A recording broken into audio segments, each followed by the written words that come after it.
Gold की कीमतें जिस तेजी से भाग रही हैं उससे लग रहा है कि इस फेस्टिव सीजन में ज्वेलर्स के साथ साथ आम आदमी के हाथ भी निराशा ही लगेगी। गोल्ड रोज नए रिकॉर्ड बना रहा है और 30 सितंबर को सोने के दामों ने एक बार फिर से रिकॉर्ड हाई बना दिया है।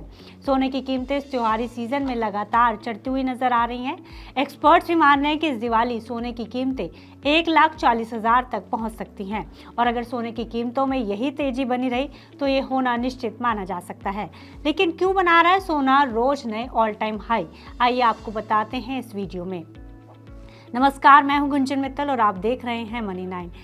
दरअसल 30 सितंबर 2025 को सोने की कीमतें ग्लोबल बाजार में $3,866.9 प्रति औंस के नए रिकॉर्ड स्तर पर पहुंच गई हैं। इससे पहले भी इस महीने सोने ने करीब 12.1% की बढ़त दिखाई है, जिससे सितंबर महीने में सोना कीमतों के लिहाज से पिछले 14 सालों का सबसे अच्छा महीना साबित हुआ है।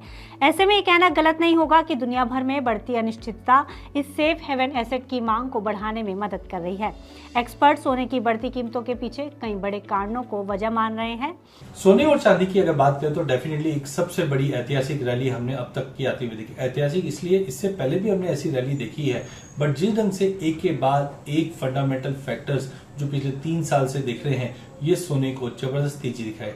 ऐसा नहीं है कि ये साल ही हमने इतनी बड़ी रैली देखी। अगर पिछले साल की अगर हम बात करें तो लगभग हमने 2022 में 14% की तेजी सोने में देखी, फिर बाद में हमने 20% की तेजी देखी और अब हम देख रहे हैं कि ये साल में करीबन 55% की तेजी हमने YOY में देखा है।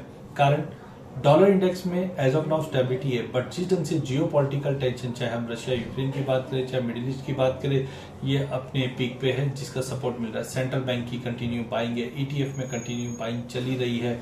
साथ में हम देखें रिसेशन के जो फियर्स थे उसकी वजह से US ने जो पिछले हफ्ते हमने रेट कट्स होते हुए देखी और प्रोजेक्शन रखा है कि आगे भी रेट कट्स होंगे, उसका एक सपोर्ट मिलता हुआ दिखाई दिया। लेकिन सबसे ज्यादा मुझे लगता है कि जो डी डॉलराइजेशन का डर है, जिसकी वजह से चाहे कोई भी इकोनॉमी हो, सब डॉलर से दूर होकर गोल्ड की तरफ मूव आउट किए, जिसकी वजह से हमने ये एक बड़ी रैली आते हुए देखी है। ईयर एंड तक की अगर बात करें तो डेफिनेटली एक 55% की तेजी एक साल में आ जाना, वो भी सोने और चांदी जैसे एसेट क्लास में जहां पे जनरली इतना बड़ा मूवमेंट नहीं दिखते, तो एक वर्ड ऑफ कॉशन जरूर रहता है। देखिए लॉन्ग टर्म अगर हम बात करें तो डेफिनेटली सोने में तेजी लग रही है। सोने की कीमतों की बात की जाए तो मल्टी कमोडिटी एक्सचेंज यानी MCX पर 29 सितंबर को सोना जहां 1,14,000 रुपए प्रति 10 ग्राम के आसपास था, वहीं 30 सितंबर 2025 को MCX पर सोने की कीमतें नए रिकॉर्ड उच्च स्तर पर पहुंच गई हैं। आज सोना घरेलू बाजार में 1,400 रुपए से ज्यादा उछलकर 1,17,460 रुपए प्रति 10 ग्राम पर पहुंच गया है। वहीं इस तेजी से चांदी भी अछूती नहीं रही है। सोने की ही तरह चांदी में भी तेजी बनी हुई है।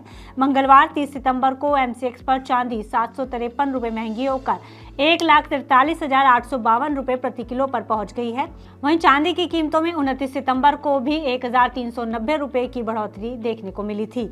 हालांकि एक्सपर्ट्स मान रहे हैं कि सोने की कीमतों में उछाल अमेरिकी फेड की ब्याज दर कटौती की उम्मीदें, ट्रंप की टैरिफ नीतियों की चिंताएं, डॉलर में गिरावट, केंद्रीय बैंकों खासतौर पर चीन की ओर से भारी खरीदारी और रिटेल निवेशकों की मजबूत मांग के चलते देखने को मिल रही है।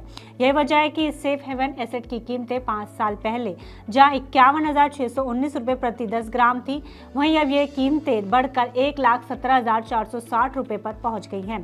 पिछले एक साल में इसकी कीमतों में 50% की बढ़ोतरी देखने को मिली है। वहीं 5 साल की बात की जाए तो इसके दामों में 112% की बढ़ोतरी दर्ज हुई है और अगले 5 सालों में सोने की कीमतें 2 लाख रुपए तक पहुंचने के आसार नजर आ रहे हैं। इसके अलावा पिछले एक साल में घरेलू शेयर बाजार ने भी अपने निवेशकों को बेहद कम रिटर्न दिया है। ऐसे में निवेशक गोल्ड और सिल्वर ETF में पैसा लगाते हुए नजर आ रहे हैं। ये फंड सोने की कीमतों के साथ चलते हैं और भारत में इसमें 36% ज्यादा पैसा आया है। इससे सोने की मांग और बढ़ रही है। ऐसे में गोल्डमैन सैक्स और JP मॉर्गन जैसे बड़े बैंकों का भी यही अनुमान है कि आने वाले समय में सोने की कीमतें 1,40,000 या 1,50,000 रुपए प्रति 10 ग्राम तक पहुंच सकती हैं। हालांकि ऐसे माहौल में एक्सपर्ट सोने की खरीदारी से बचने की सलाह दे रहे हैं। ICICI प्रूडेंशियल म्यूचुअल फंड के chief investment strategist S Naren ने निवेशकों को चेतावनी देते हुए कहा है कि फिलहाल इस तेजी में सोने चांदी के पीछे भागना नुकसानदायक हो सकता है निवेशकों के लिए, खासकर तब जब इनकी कीमतें पहले ही काफ़ी बढ़ चुकी हैं। ऐसे में अगर लोग इस समय सोने चांदी में निवेश करते हैं तो लंबे समय में उन्हें नुकसान तक झेलना पड़ सकता है। सोने और चांदी के हाई रिटर्न को देखते हुए निवेशकों की गोल्ड और सिल्वर ETF में दिलचस्पी बढ़ी है। पिछले एक साल में इन मेटल्स ने इक्विटी से बेहतर प्रदर्शन किया है, लेकिन नरेन मानते हैं कि अब निवेशकों को सावधान रहने की जरूरत है। नरेन का कहना है कि अगर आप पहले निवेश करते तो अच्छा होता, लेकिन किसी चीज के पीक पर निवेश करना सही नहीं माना जाता, इसलिए अब इन मेटल से ज्यादा पैसा ना लगाया जाए तो यही बेहतर होगा। फिलहाल इस खबर में इतना ही। आप बिजनेस से जुड़ी अन्य खबरों के लिए देखते रहिए मनी 9।